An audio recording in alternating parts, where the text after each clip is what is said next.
What's up, everybody? Welcome to another edition of this channel. Thank you for joining me on this little ride. I'm heading down to AUDIOPHILE USA. That's the name of the record store. It's in the city of Los Alamitos, which is over here in Southern California, somewhere between LA and Orange County. Los Alamitos is known for their racetrack, their horse race track. I've won some money there before. But anyways, I'm heading down to AUDIOPHILE USA to go pick up something that I already purchased online from them. And it's a Grail, you guys. I'm picking up a Grail today. I can't wait to show you. Can't wait to show you the store. And then maybe I'll buy a few more things there. Thanks for joining me. Let's go.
Yeah, this would be a good box to go there too.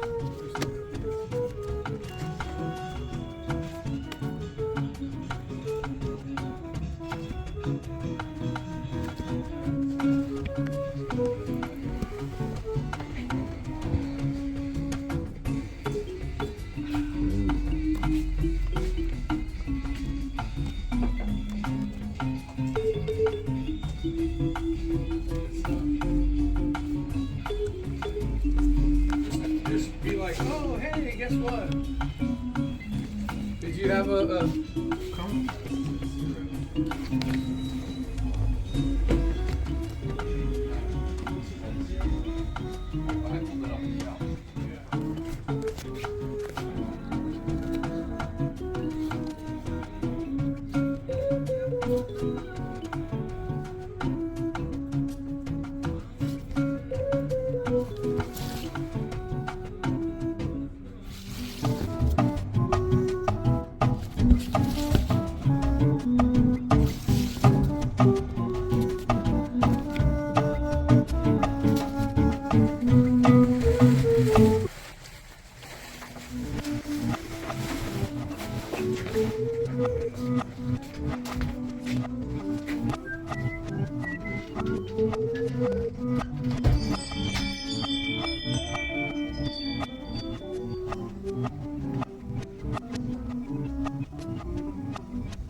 All right, I'm all done over at AUDIOPHILE USA. I only bought one record, but I picked up the ones that I ordered online.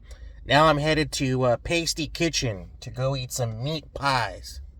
All right, see you in a bit.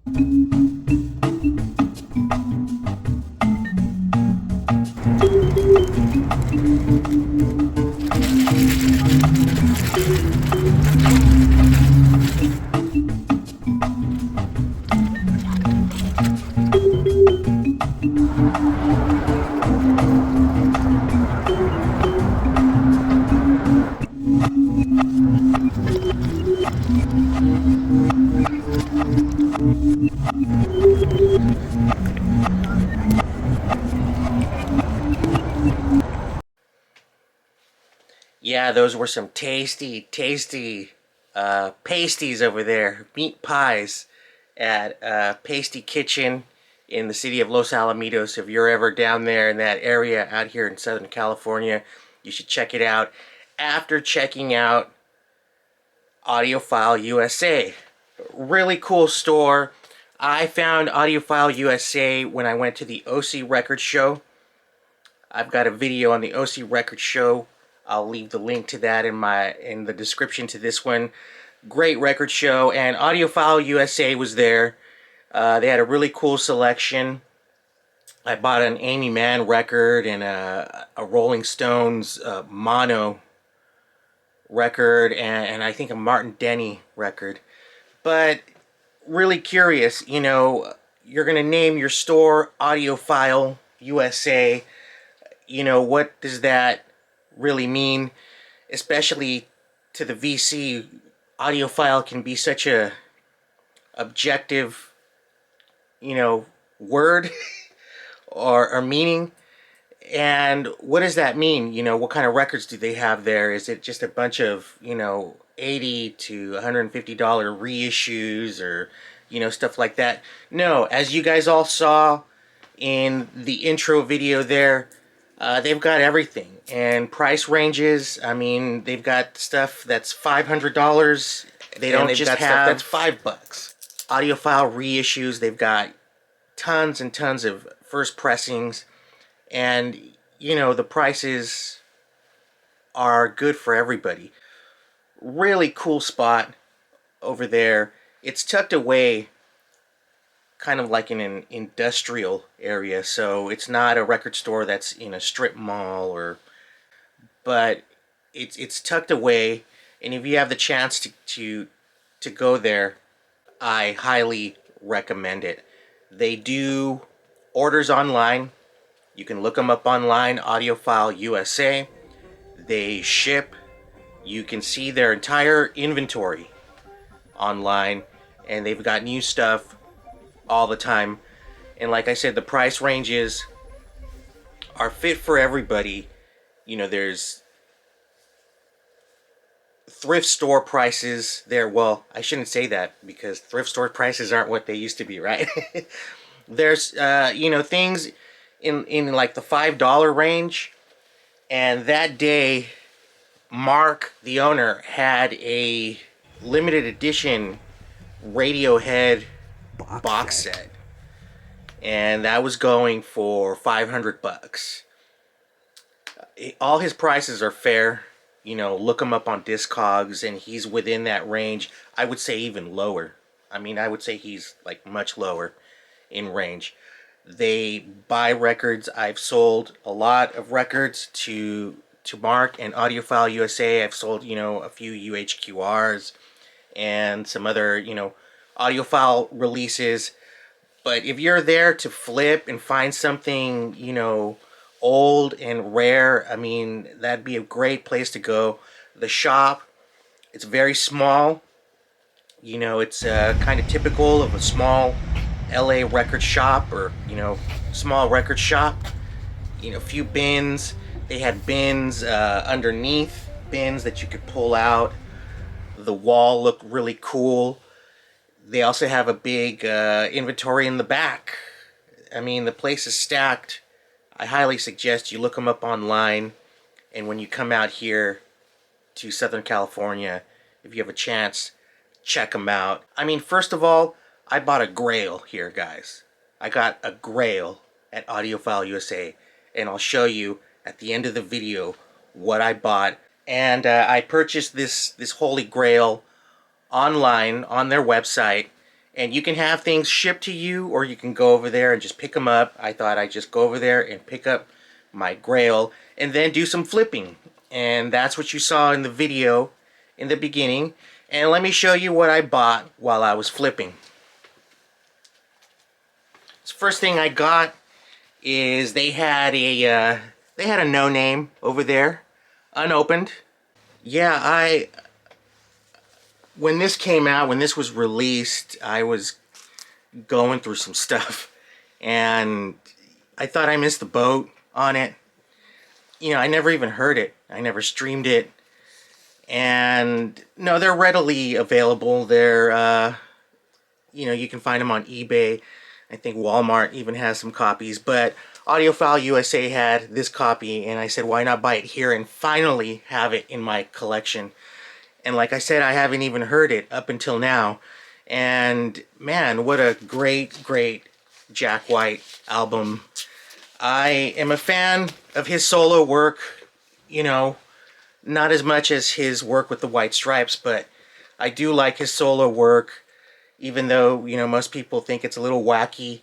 My friend Martin, Martin's Vinyl, you know, called it, you know, his Willy Wonka albums or something like that.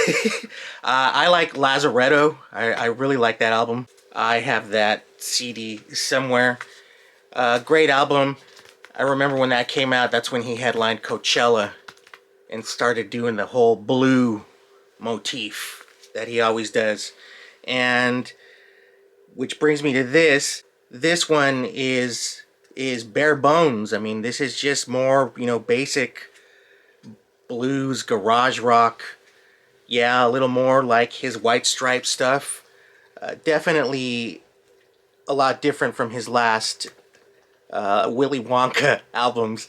And honestly, one of my favorites. It definitely is an awesome album. No duds on this one. Really, from beginning to end, just a really good rockin' album. And this was a brand new copy that AUDIOPHILE USA had. So I'm glad to finally have a no-name Jack White in my collection. So I was on a budget. I am on a budget. I didn't have enough money for that $500 Radiohead box set. So I was thinking, you know, should I get some, you know, $5 records, you know, a few of those, or, you know, should I blow my entire $50 on one record or something? And then that question was answered when I found this. The Buzzcocks, Singles Going Steady. This was their first US release. It's the first thing they released here in the States. And it's a compilation of their singles from their first two albums. And this is a first US pressing right here. OG, in great condition. And it says promo right there. I mean, I never know what to think when I see these promo things. You know, the skeptic in me thinks that, you know, someone can just put that on there. But this is, you know, I looked up the numbers. This is a first US pressing, and they go for about $50 or $100 if you got them brand new. And AUDIOPHILE USA let me walk out with it for $40, and totally worth it. It's all here. The sleeve is in great condition. The vinyl is in even better condition. Very nice. And the inner sleeve is all there. And what can I say? The Buzzcocks, one of my favorite bands from the UK. And if you're gonna get into them, Singles Going Steady is a perfect introduction. And how does it sound? I mean, it sounds great. It sounds great. It is audiophile quality. And I think that's the whole point of the store. It's not about expensive items. You know, AUDIOPHILE can relate to a lot of different types of pressings. And so, why are we here? I'm here to share, you know, the Grail that I bought, right? And you're not going to believe this Grail, guys. Here it is.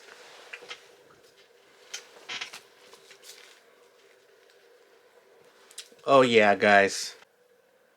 There it is, guys.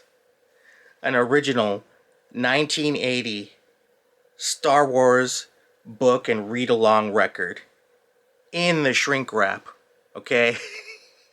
halfway there. Do you guys remember these? Does anyone remember these? You know, see the pictures, hear the record, read the book. I learned how to read by using these, and I had a bunch of these. Okay, my parents bought me a bunch of these. I had a bunch of Disney ones, but just this cover, just looking at it, you know, with Yoda and Vader and Luke in the background, it just brings back so many like memories. I mean, it's just like boom, like deja vu, nostalgia, all at once here. And when I saw it, I just had to have it. And it's in the shrink wrap. What were these? These were for little kids. It was a book, like the story compressed into a short story. And then you would play the record, and the record would basically recite the book. So as a little kid, you can't read, but you're reading along, but you're hearing the words. It's being read to you by the record. So that was really cool, and I would memorize, all the words. So then I'd turn the record off and show the adults that would come to the house, hey, check it out, I can read this. But anyways, it's in the shrink wrap, and I'm not going to be one of those guys that leaves it on for some reason. I want to open this, so here we go. I'm opening it. Value has gone down completely. Oh boy, wow, this is so cool, you guys. There it is.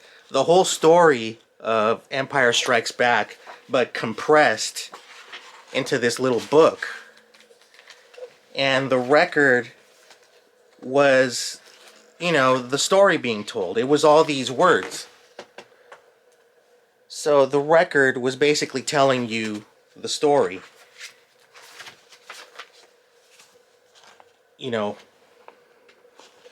It's the whole movie.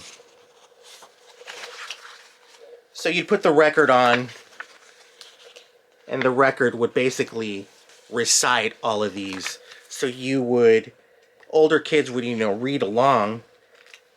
And a kid, my 4-year-old self would just look at this, hear the record, and memorize what was being said on the record. So when the adults would come over, I would say, hey, I know how to read this. And I would go through the pages and read everything, and it would blow their minds. Well, I wasn't reading anything. I had memorized the record. But it was still impressive, and it still taught me how to read at a very young age. These were called Book and Record. The company, geez, it doesn't say. Forgot what company made these. Aha, Buena Vista Records. Buena Vista Records out here in Burbank manufactured and distributed these book and record read-along combos. And like I said, there was a bunch of them. And I had a big collection.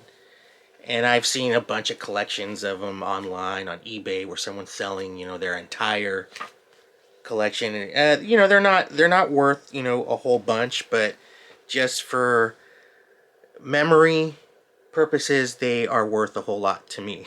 But it's just so funny how this is just in mint condition, with the little sleeve in the back, to put the record on.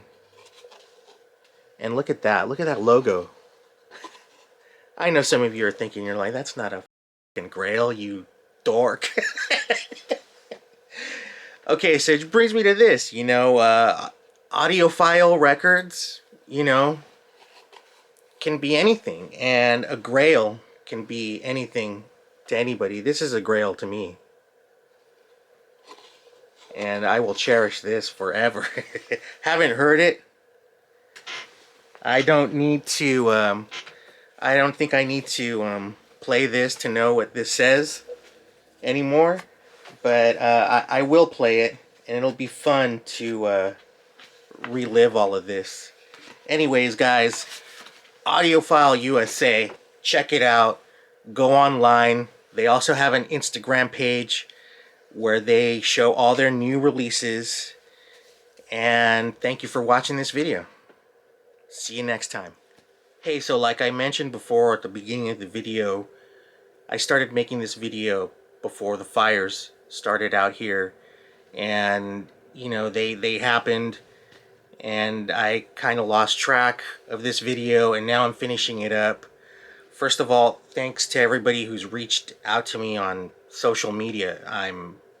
Me and my dog are fine. We're not close to the fire, but we're towards it. We could see the smoke in the distance. We're good, but some of my friends are not, and I might have to provide shelter or housing for them. And you know, I'm totally ready to do that. Other people that aren't okay are record shops. A lot of them have closed down because they're near the fire. And our friends at CyberLink Records, if you guys saw my video, thank you for watching that. They have a really small record shop just like AUDIOPHILE USA. They've been affected. Their store is fine, but their family has been affected. So I'm going to leave these links here to Instagram pages. Record Safari is doubling as a donation spot where you could drop stuff off. And one of my favorite shops out here, I promise I'll do a spotlight video of them as soon as I can. Arroyo Records, they're doubling as a donation drop-off center where you could drop off stuff to help those in need. And I just wanted to share that, and I might be the only person in the VC to address this issue, but you guys all know I'm from Southern California, and you know, still I don't want to bring you guys too down. You know, everything's cool, spirits are up, everyone's helping each other. But since this is a vinyl channel, I will share this. My copy of System of a Down, Toxicity.